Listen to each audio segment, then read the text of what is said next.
the Office live, for Rail and Road serious. to do this review of the way in which fare evasion is dealt with. Transport We have got an incredibly Minister. complicated ticketing system, and that's why this government is committed to simplifying that. The report is an important one today. We're going to look at the recommendations very carefully. New We need to strike the right balance improvements between to transport deliberate links fare evasion, where somebody is choosing in the not north to of England to pay take for a train 2025. ticket, and making sure that we treat people fairly who have made a genuine mistake. We need proper procedures to be followed, and so this government is committed to doing that through establishing Great British Railways, and we're taking action in advance of that organisation being set up to make sure that we take the best practices that individual train operating companies have and make sure that we share them across the board so that people across the country, when they're using our rail network, can feel confident that they are going to be treated fairly. But we also do need to crack down on fare evasion, because this isn't a victimless crime. If someone is jumping through the barriers at a train station and not paying a fare, then that means less money to invest in the rail network. And so that's why, we've got to get the balance right here. We do see it Date as a today priority, is and the that's why, unlike the previous Conservative government, we commissioned this review from the 4th of June, Wednesday morning, guys, 2025. And we'll be working at speed to respond to that. If you saw somebody jumping over the ticket barrier, trying to avoid a fare, would you? Times at the bottom down there, so like the 36 a.m. in the morning. Robert Jenrick did earlier this week Wednesday in his morning. video? 4th of June. Well, look, I think we need a transport system where we've got an adequate number of revenue protection officers to be able to deal with that sort of situation. I'm not sure that what we need is more politicians who are a sort of have-a-go hero, to be honest. And I can't help but feel that Robert Jenrick's video that he put online was more about his aspirations to be the next leader of the Conservative Party. Perhaps he's trying to appeal to that dwindling number of the Conservative Party faithful, rather than any genuine desire to tackle the problem. Okay. But it is a real issue, and it's one that this government is determined to do the serious work to tackle. That's why we commissioned that report from the ORR, and it's why we're working with train operating companies as they come into public ownership, but also those that are still in the private sector, to make sure that proper procedures are being followed, that individuals are treated fairly, but where we take a really... Next general election 4 years' time, let's say it'll be a joke, let alone unbelievable, if the Nigel Farage party wins the general election. Today, on bus, I can't pronounce the party. The Reform Party, that's the one. Buses in particular, because the spending review is next week, where the government outlines its priorities. That could be the perfect opportunity to announce that you're extending the limit, the £3 limit as it is at the moment, for a single bus ticket. Will you do that? That's a good question. So I'm not going to get ahead of announcements that the Chancellor is going to make in the broader spending review.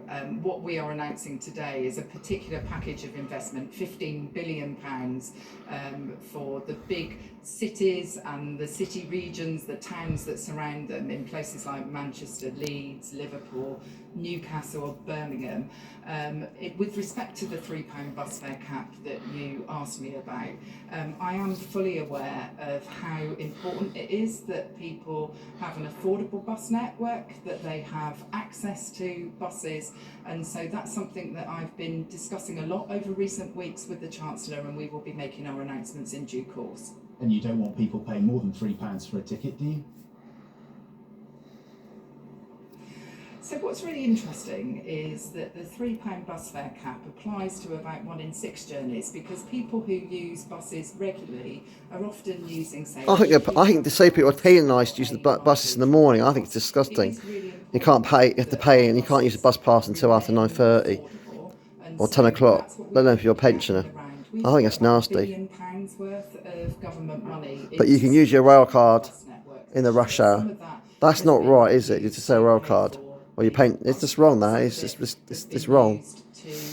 support bus operators so that those really essential routes, those critical bus routes... Contact the right side, put a comment in the box below and let me know what you think, please. Perhaps enable older people to get to the hospital or younger children to get to school, that, you know, striking the right balance between the bus network being affordable but also having really good coverage when it comes to buses in the country is something that this government is really determined to do. We're taking some new legislation. You used to be able to use your bus pass, your disabled bus pass, to make sure that we give more control in the to morning local at 6 o'clock leaders onwards. who Now you know can't use it till after 9:30 across so that England they and can Wales make sure that they and shape Scotland. the bus service No that's joke. right for different towns, cities, villages around the country. Okay, so £15 billion of announcements today. But you can use your Just to disabled put rail that card into in a context, rush hour. The Elizabeth That doesn't line make any sense. in London cost 19 billion. That's just for London. That's at old prices. It's already been built. So how much difference in reality can 15 billion across the North and Midlands really make for people living their everyday lives?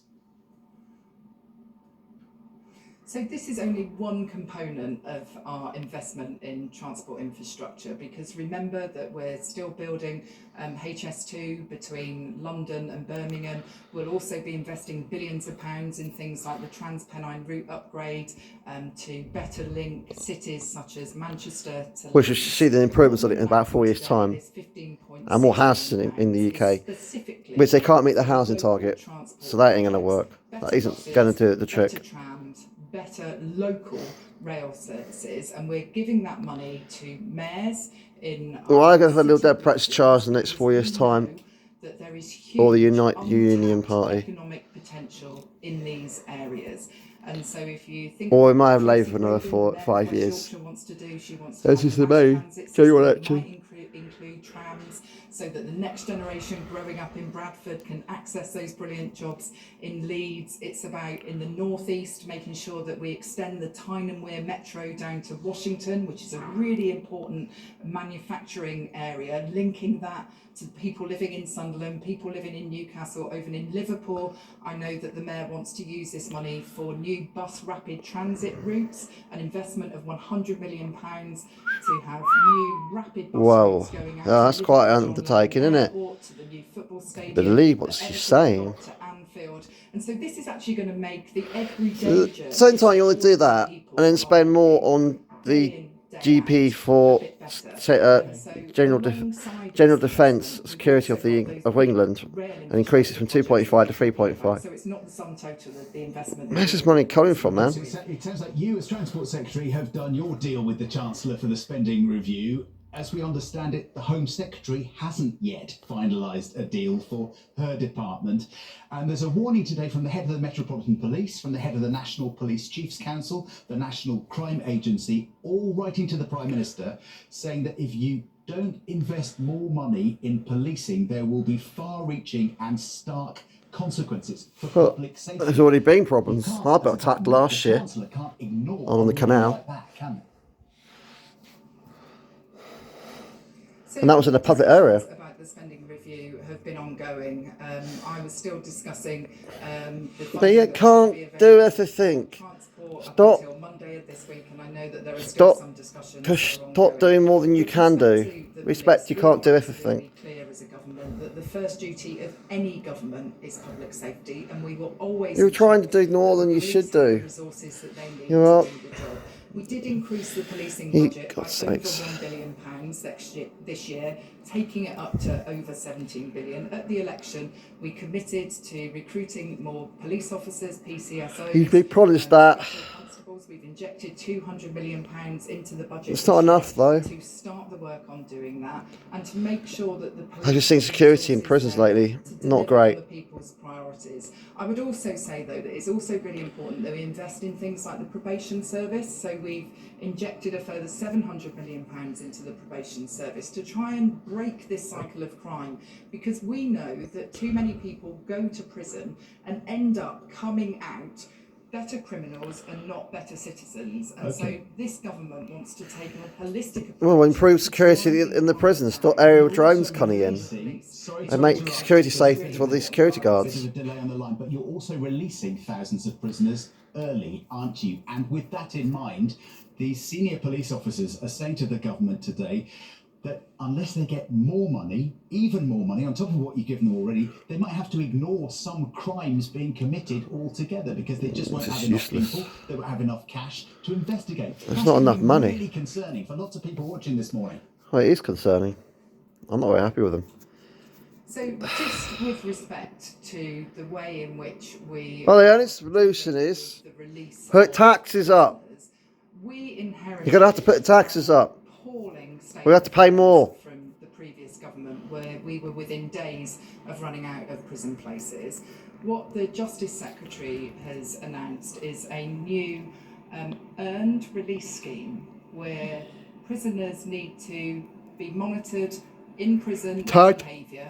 Hello, tag. They On the ankle. for their behaviour to have improved, will they be released? The most He's scratched dangerous out on side of offenders in James. prisons, if they're people that have committed murder, have a life sentence, are in prison because of terror offences, or because a judge deems them particularly dangerous, those individuals wouldn't be eligible for the earned release scheme. But it goes back to the point I was also making earlier, John, which is about investing in the probation service so that we can break this cycle of crime. This government would not do anything. You'll do a U-turn. You have done one with the pensioners recently. We're working very, very hard to make sure that the proper protection... The winter fuel allowance.